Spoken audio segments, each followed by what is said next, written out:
Sellarnar svekkjandi tap, leyfum við að segja, hérna í kvöld í þessari Evrópudeild. Já. Það svona, hvernig var leikurinn frá þínu sjónarhorni? Bara vond byrjun varnarlega og þeir opna okkur allt og auðvitað og þess vegna skjótaði mjög hárri prósentu.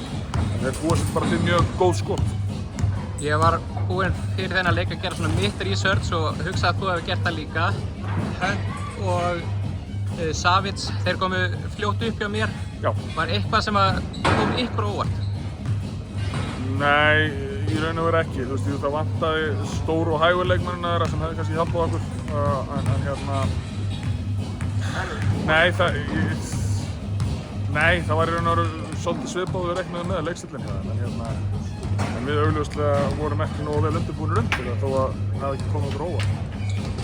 Nú þekkjum við Íslendingar kannski þessa deild ekkert rosalega vel. Þið eru komnir áfram. Þessi úrslit í dag þýða þau þá bara að þið munu hugsanlega fá erfiðari andstæðing í 16-lega? Já, og í raun og veru stóra málið er að reyna að ná topp 8 af því að það myndi tryggja okkur þá heimavallarrétt í 16-lega úrslitum. Það er kannski stóra málið. En við fáum aftur séns á móti Brussels. Það er til einhver heimur þar sem þetta gæti endað þegar við endum í topp 8 en ég er ekki alveg viss hvernig það er núna, bara ég er búinn að skoða stöðuna en það er svolítið mikið að körfubolta þannig að Brussels kemur inn einhvern veginn miðjan febrúar. Mér langar að spyrja í lokin mál sem var svona mikið í fréttum í þessari viku, Justin James. Og svona, hvað finnst þér það sem var í gangi í vikunni?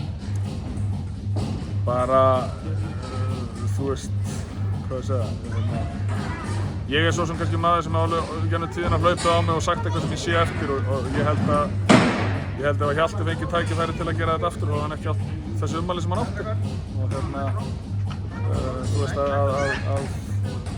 en það er bara hans og ég er svo sem hef alveg átt einhver moment þar sem ég hef sagt eitthvað sem ég sé eftir á sko og við erum bara